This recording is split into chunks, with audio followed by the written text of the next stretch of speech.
Welcome to the Q Podcast. Q is about conversation. If we're really concerned about ending poverty, we've got to be more concerned about creating justice. Our cultural products as Christians need to both defy and resonate with the culture. And God's doing amazing things. His church is expanding. His church is growing. It's not what's the purpose of my life. It's what is the purpose that's been assigned. Stay curious. Think well. Advance good. This is Q.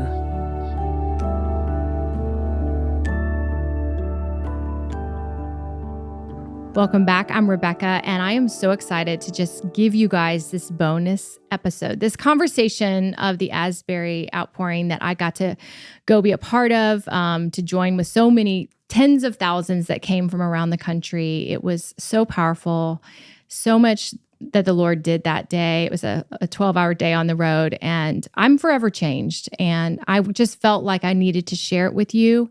And so I'm going to have a conversation with Grant Skeldon. He's on our team. He's mobilizing the next generation with everything we're doing with Q Ideas.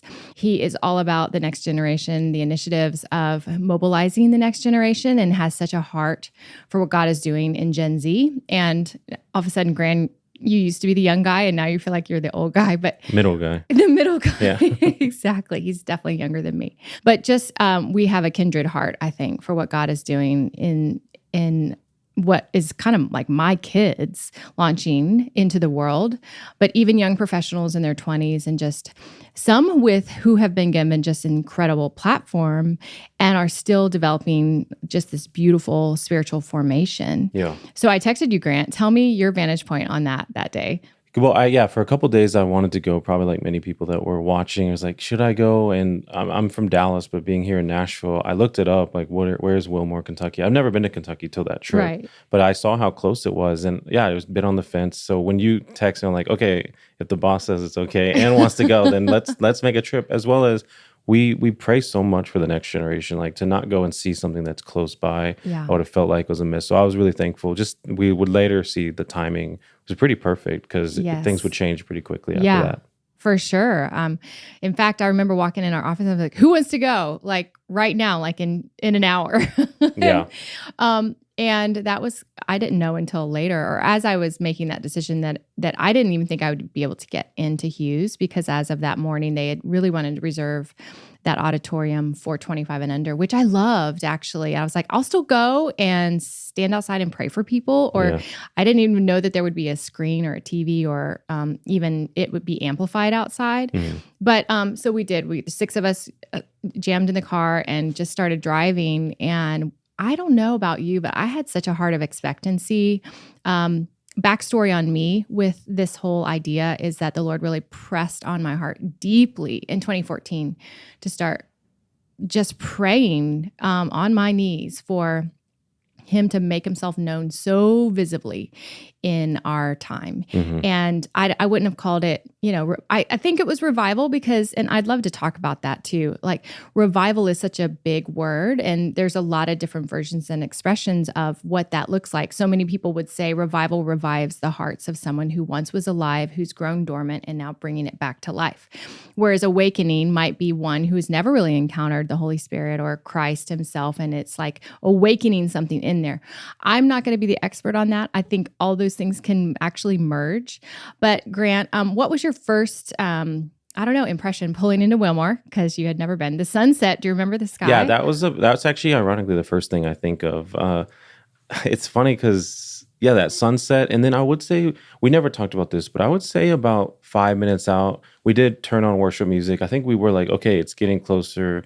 And there's two ways to go in. Like, there's a way to be kind of a spectator and see if it's real. It's maybe like Zacchaeus. And then there's like the woman with the 12-year blood issue who comes in like with expectation, even after prayer and doctor after doctor wanting a miracle. Yeah. And her posture was more, God's going, I think God's going to do something this time. I still believe, even though I haven't seen it. And I see us and any leader that's gone, which I think has got a lot of critique of like all these different people are traveling there to see it. But like, if you've been praying for a revival in our country and in our world and in this generation, especially in light of what we're seeing in the nation, why would you not be encouraged or excited to go see it? Oh, yeah. And I what we didn't talk about is I just felt like we were kind of joking around, and then about 5 minutes in the sunset, there was like a different posture shift and a different type of even like peace. Yeah. And I can be a little cynical too. Like we go to a lot of Christian events, and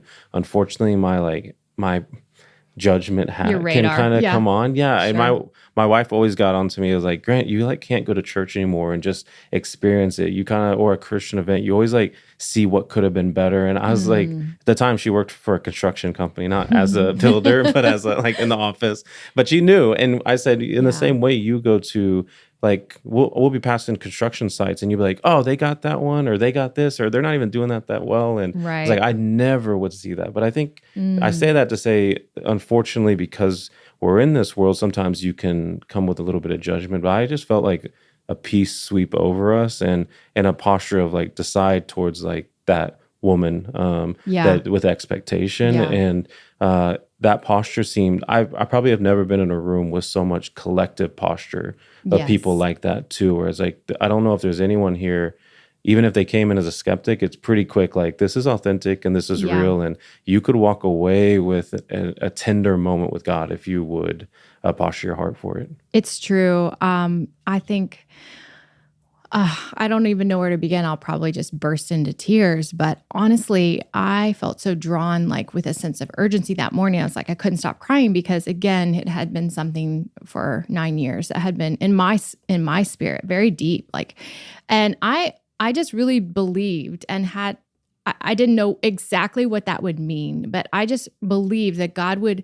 When I would read books on revival or awakenings from the centuries past, it was almost as if a revival was God in some way, in some kind way, like pulling back the curtain just enough to see a little bit more of his mighty hand. It's like, just giving us a little closer glimpse of his glory and giving us the permission to kind of enter the Holy of Holies in some tangible, palpable way here on earth. And when you get that kind of revelation from the Lord, that invitation, then you can't not be impacted by him, because as we know, reading through scriptures, anyone who would behold him, it was like he would be with his people, but it would be with a pillar of cloud or a pillar of fire, or you had to, only the priest could carry the ark. I mean, there was so much reverential awe that's a good word. for God himself.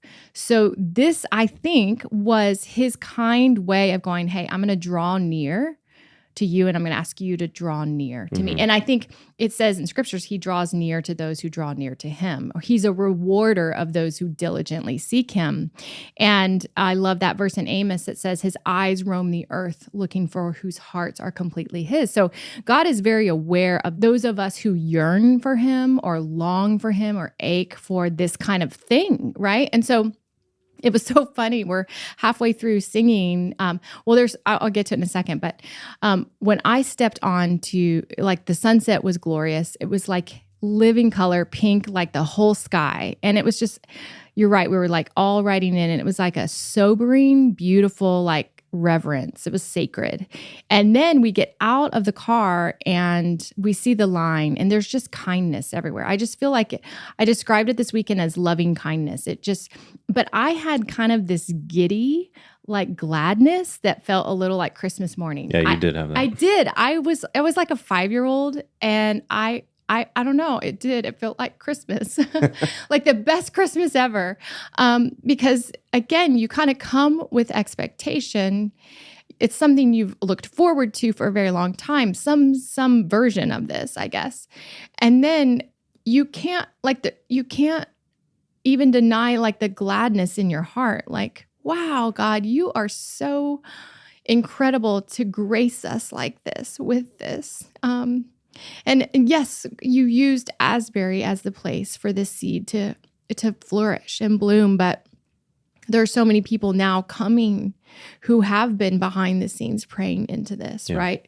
Not just Asbury. Absolutely, that school has been a pillar of that.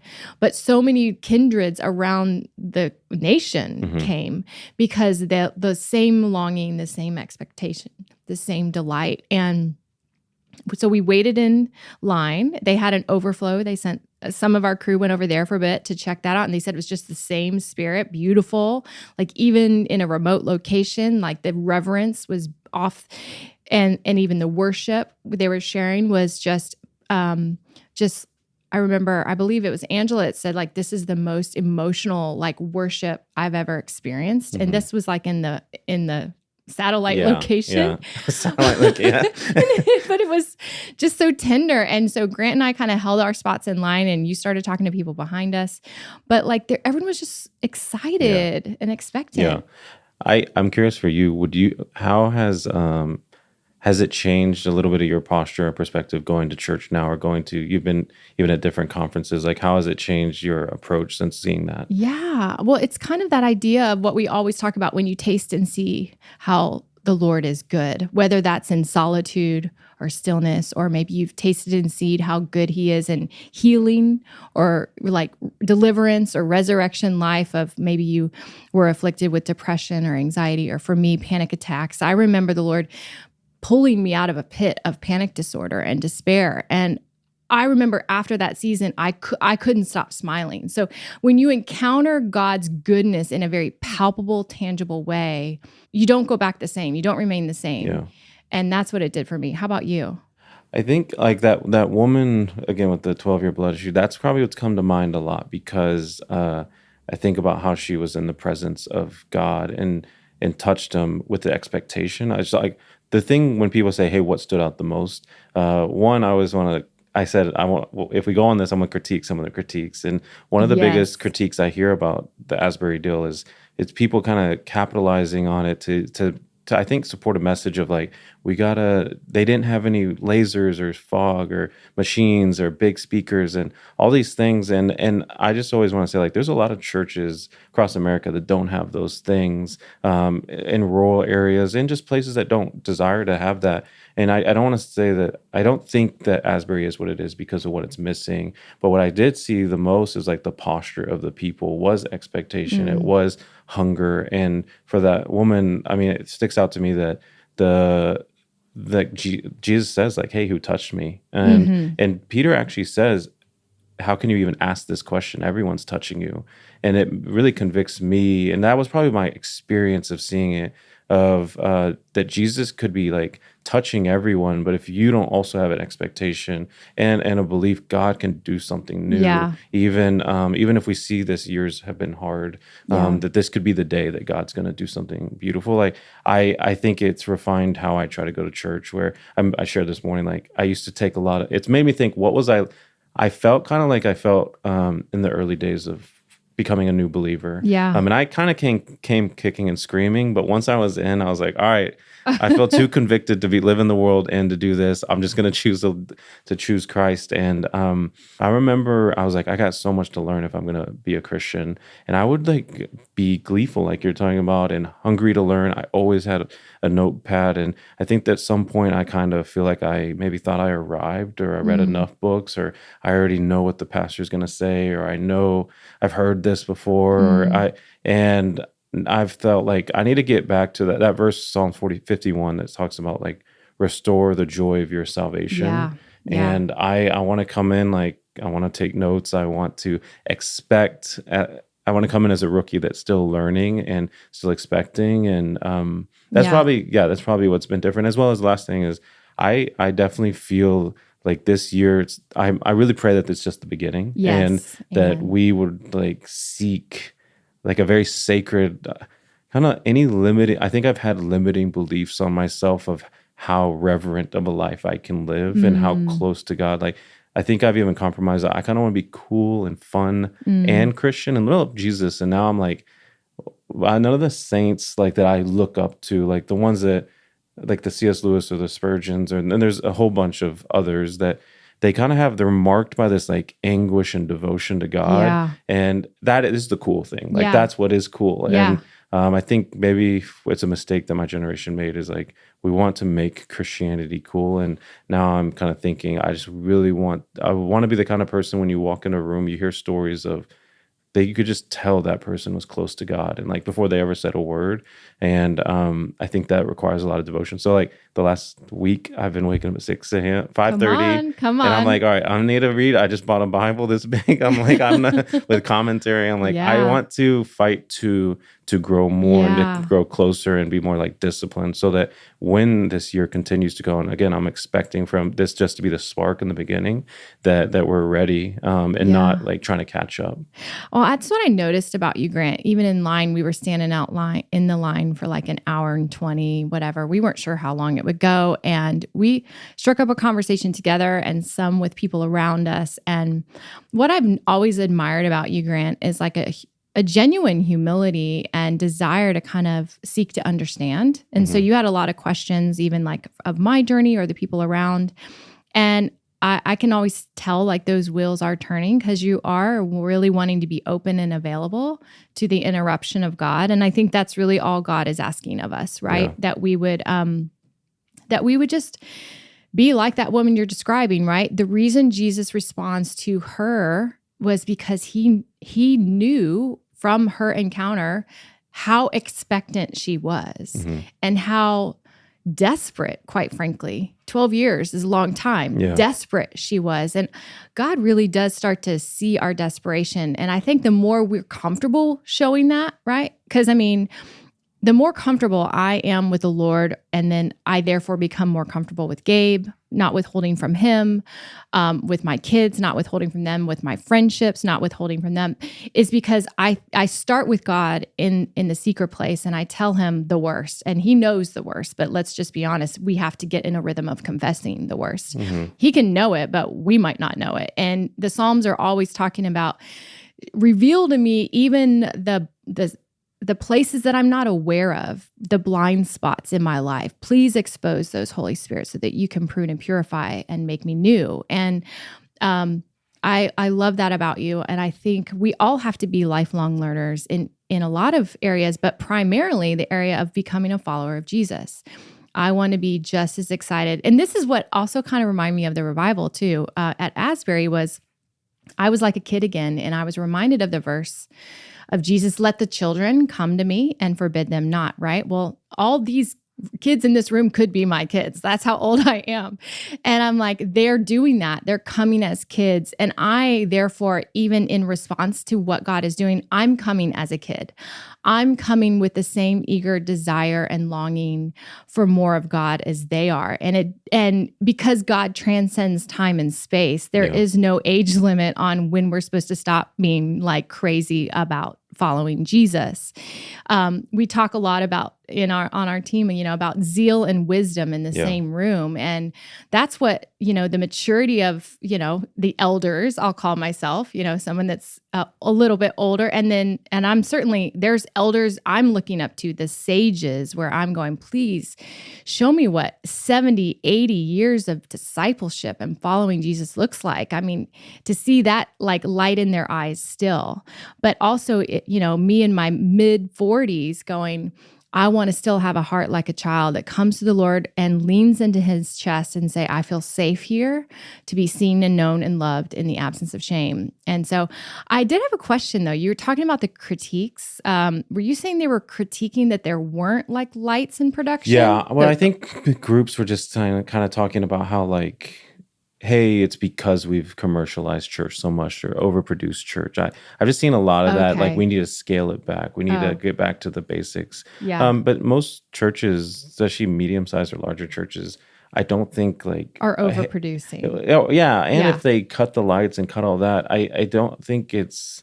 I don't want to say those things don't matter or that there couldn't be a healthy conversation around that. I just think that it's the posture of the people matters a lot more than that kind of stuff. Well, and I wonder, I have not paid attention to the critiques. I'm like, don't rain on my parade, people, because this is amazing. So I've not really paid a whole lot of attention to it. But I think it is natural for man to stand back and see something supernatural they can't explain and try to quantify and assess. And God's like, can you just stop? Like, I'm reminded of a verse in Isaiah. He's like, hey guys, like I don't need your temples. I reign in the heavens and the earth. Is that not enough for man? Yeah. It's God kind of like looking at us and going like, you're going to try to stand back and summarize and size this up and like try to figure out what I'm doing. But here's the thing, you're not going to be able to put me in a container and predict why this happened. And that's the whole point, is that's the mystery and wonder and reverential awe that we should have of God, and know that he doesn't do things the same, right? Like he's the master creator, and we get to marvel at the mystery of it. And so all he's really asking from us, regardless of what we think Asbury looked like, is a broken and contrite heart, a longing and a desperation for him, a desire to just be with him, not to take what we got and then, commercialize it or popularize it or make it cool, but going like, just this encounter is literally shifted me in such a way that I'm leaning in. And so I guess I would ask, how do you see this playing out? Like, I know for you personally, but what is even your hope for the people that you serve, for Gen Z, for young professionals, but even for people like me, even for adults, like broadly, what's a beautiful picture of what this looks like to you? I think we talked about like the different generations, and I love some of the language we've been using lately of like, he's the God of Abraham, Isaac, and Jacob. Yeah. So it's, I really hope that generations, and I actually would include millennials and of course the older, kind of the big brothers. There's the mother and fathers, the grandfathers and grandmothers, like you use the word sages, that we would so come around Gen Z. And I think you're completely right that we have the wisdom, even if it's gained through experience and failure. It's still like, hey, I want you to get further faster than it took me. And I don't want you to run into the same wall over and over and over again. To learn this truth, I want to, I want to help you. And then, for us to kind of like fan into flame what God's doing in that generation, especially towards evangelism, almost like the ancient ways, if we can make those new again, fasting, silence, Sabbath, prayer, evangelism, these anchored in the Word of God. Some of these things that, I'll be honest, I didn't see among millennials as much. I saw causes, I saw passion.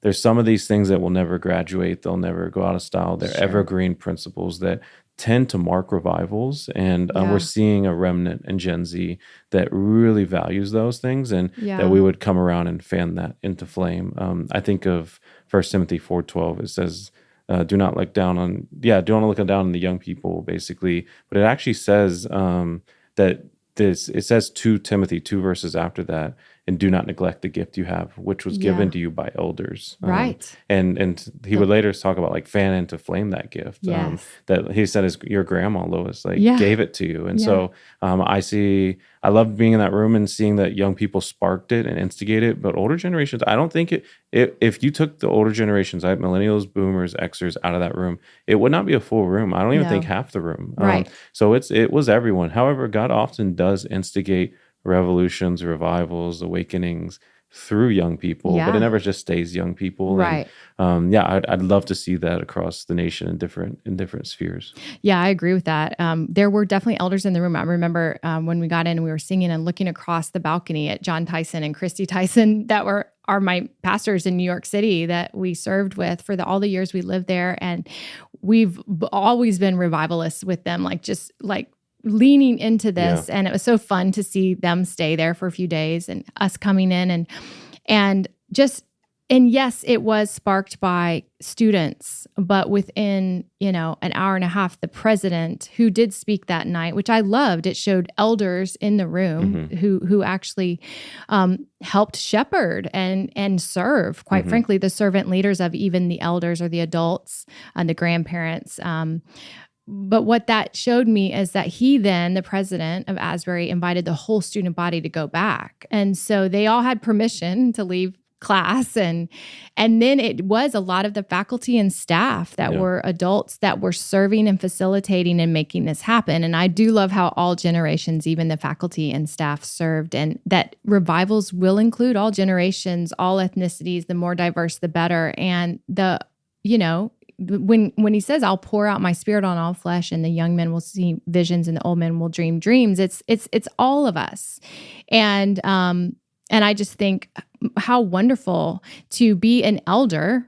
I keep calling myself an elder, but to be older and to look out, even in my own kids who are now launching in colleges, and look at them and go, for this child, I prayed. Specifically this one prayer for 9 years, or this one prayer for 15 years. Like, man, and to think of my parents and my grandparents and Gabe's grandmother who prayed for us every day until she passed in her 90s, and his mom who just passed a year ago and prayed for us every day. Like, God will use the prayers of every generation to usher in his presence and his power. So that's the beauty of it all. We're going to keep talking about this topic at our Culture Summit in April. It's an annual event we do, all about talking about the tensions of our time and what is God doing in the world, and how do we wake up to that? How do we join in the renewal of all things? And so this year we're going to have more conversations around revival and awakening. Grant, share with us some of the things we're going to touch on. Yeah, so April 27th and the 28th here in Nashville, we will have conversations that kind of complement what we see is becoming a current, big conversation nationally. And a couple of those conversations, we have a Gen Z leader here that we really love. And I'm not seeing anything like what we're seeing this kid, and now an army of Gen Z kids sharing the gospel boldly here in Nashville weekly, in some of the hardest parts of the city and some of the most populated parts of the city. There's also, if you've heard, God is doing and has been doing a lot of amazing things in Brazil. And we'll have Teo Hayashi, who's here, talking about what is revival, and just kind of giving some description and just sharing stories that I think will really encourage your faith of what they're seeing happen in Brazil. And then lastly, also another one that I think will really tie into this is Oz Guinness, who has gotten to see so much and has always kind of been a trusted voice on the church. He's going to talk about like the theology and the history of awakenings. And so we'd love to have you guys join us and see. Luckily, there will be topics of current issues, but luckily one of the big current things that's happening in the church and in the nation today is God is moving and the whole church is watching. Yeah. So we would love to have you join us for that. There's a few tickets left in the room. We are very close to sold out. So if you're interested, jump on that pretty quick and come to Nashville and be with us in the room where it happened, because it is pretty amazing. And then also we have virtual tickets where you can watch the whole Culture Summit online. They have individual rates and even group rates if you want to watch it individually or with your small group or your family or your team at work, whatever, your staff at a church.